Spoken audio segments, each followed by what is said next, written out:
Red book రాజ్యాంగమా? ఎవడయ్యా నీకు చెప్పింది? There is only భారతదేశ రాజ్యాంగం ఒకటే ఉంది, constitution of India. Only that will prevail. నీ కొడుకు నువ్వేమైనా చేసినావంటే వినాశకాలం వస్తే విపరీత బుద్ధి ఉంటుంది అంటారు. ఈ విపరీత బుద్ధి వచ్చి నువ్వు చేస్తున్నావు.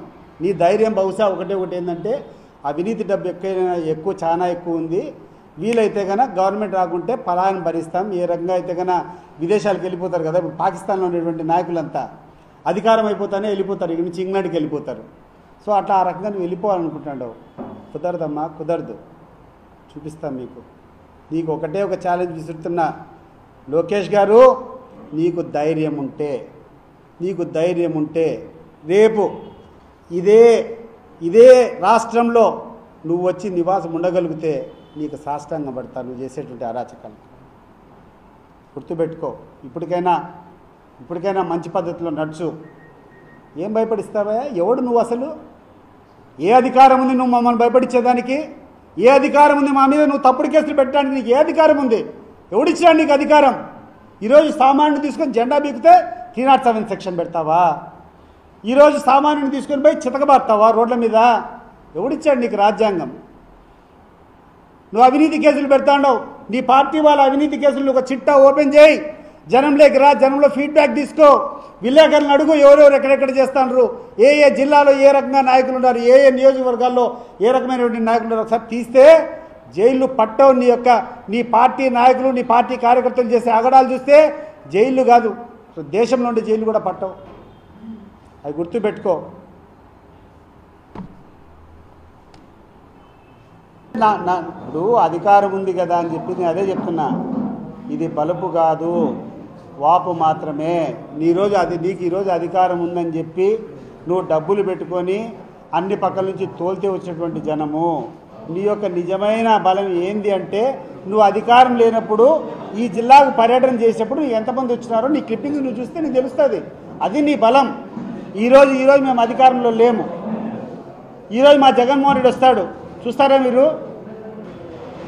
ఒక పిలుపియ్యడు, ఒక వ్యాన్ పంపించాడు, ఒక కారు పంపించాడు ఎవరికి తోలేదానికి. ఆయన వస్తే ఎట్లొస్తారు జనం చూద్దాం.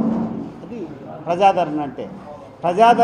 ఇక్కడ ఈ ప్రాంతం వాసులకు కానీ ఈ రాష్ట్రానికి కానీ నువ్వు చేసేటువంటి సహాయము, ఈ ప్రజల్లో కష్టాల్లో నువ్వు చేసేటువంటి కాంట్రిబ్యూషన్నే తీసుకుంటాడు తప్పితే ఈరోజు జనంతో ఏమొస్తుంది చెప్పు? ఈరోజు ఈ ప్రాంతంలో ఉన్నటువంటి అన్ని ప్రాజెక్టులు రాజశేఖర రెడ్డి గారు చలవో, లేకుండా ఉంటే జగన్మోహన్ రెడ్డి గారు చలవో కాదంటావా నువ్వు? నీ యొక్క బ్రాండ్ ఏముంది చెప్పు? ఈ జిల్లాకి ఏం చేస్తావు నువ్వు?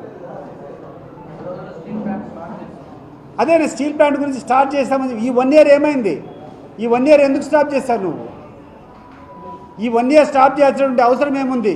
ఇక్కడ కడపలో ఉన్నటువంటి సెజ్ ఒకటి శాంక్షన్ అయింది, దానికి జీవో ఒకటి ఇచ్చినారు. ఇక్కడ తీసుకొని ఇక్కడ ఉన్నటువంటి సెజ్ని తీసుకొని వచ్చి అమరావతికి ట్రాన్స్ఫర్ చేస్తున్నామని మీరందరూ చూసింటారు. అది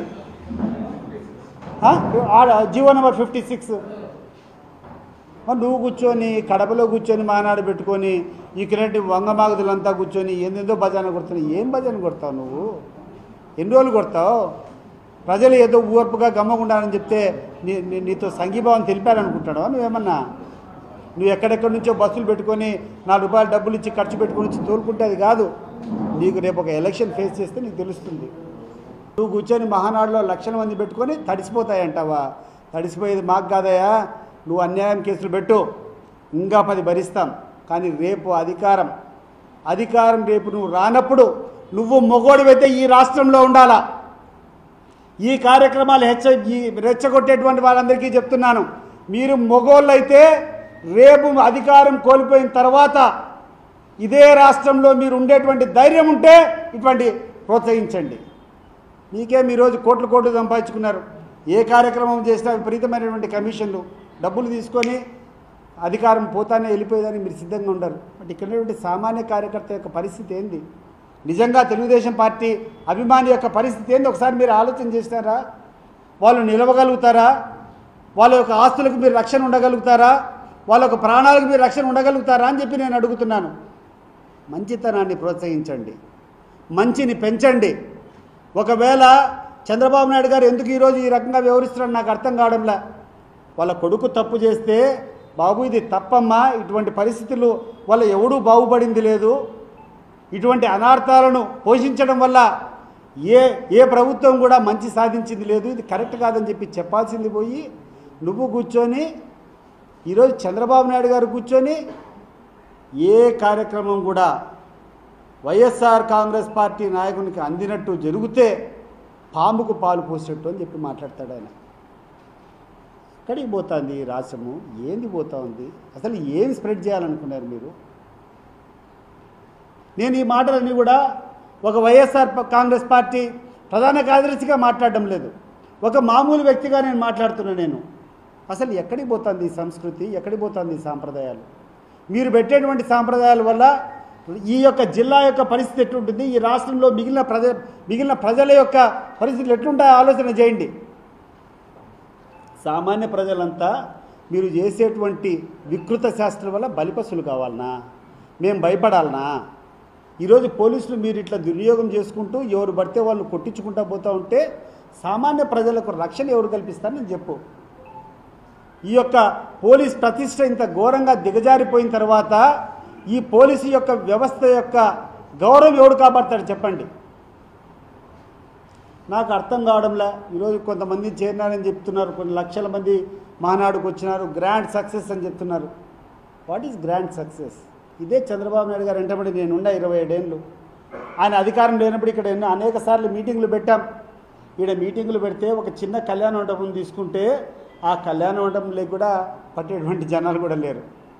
నిజంగా చెప్తున్నాను, నేనున్నా ఆ రోజు తెలుగుదేశం పార్టీలో యాక్టివ్గా ఉన్నాను. విపరీతంగా మేము మా వాళ్ళందరినీ మొబిలైజ్ చేసి తీసుకొని వస్తే పట్టక ఒక 1000 మంది కూడా కెపాసిటీ కళ్యాణ మండపం నిండాలంటే కష్టంగా ఉండేది. మరి ఈరోజు అధికారం ఉందని చెప్పి ఈరోజు లక్షల మంది అధికారం ఉంటే వస్తారు. అదే నువ్వేం డబ్బా కొట్టుకోవాల్సిన అవసరం లే. అది బలుపు కాదు, వాపు. నీ అధికారం కోసం నువ్వు ఏదైనా చేస్తే 4 రూపాయలు వాళ్తాయో 4 పనులు జరుగుతాయో అని చెప్పి అవకాశవాదులు వచ్చేటువంటి కథ, దాని గురించి నువ్వు ఆలోచన చేసేది కాదు. ఆలోచన చేయాల్సింది ఈరోజు చంద్రబాబు నాయుడు ఈ జిల్లాలో వచ్చి నువ్వు పెట్టినావు, మహానాడు పెట్టినావు. ఈ జిల్లాకి ఏం చేయాలా? ఈ జిల్లాకు సంబంధించినటువంటి మెడికల్ కాలేజ్ పులివెందుల్లో గవర్నమెంట్ మెడికల్ కాలేజ్ శాంక్షన్ అయితే 50 సీట్లు నిర్దాక్షిణ్యంగా నువ్వు వదులుకున్నావే. ఈరోజు ఎవరికి పోయినాయి 50 సీట్లు? ఈ ప్రాంతంలో ఉన్నటువంటి నిరుపేదలకు దక్కాల్సిన సీట్లు కాదా అది? నువ్వు కూర్చొని ప్రైవేట్ కాలేజీలకు అప్పచెప్తావు, అపోలో అంటావు, ఇంకోటి అంటావు. ఈరోజు అపోలో కాలేజీలో డొనేషన్ ఎంత తెలుసా మీకు? ఒకసారి హైదరాబాద్లో పోండి, ₹1 కోటి పైన డొనేషన్ కట్టాలా? ₹1 కోటి పైన డొనేషన్ కట్టాలా? పోస్ట్ గ్రాడ్యుయేషన్ పోతే 3 కోట్లు 4 కోట్లు పోస్ట్ గ్రాడ్యుయేషన్కి సీట్లు కావాలంటే 4 కోట్లు డొనేషన్ కట్టాలా?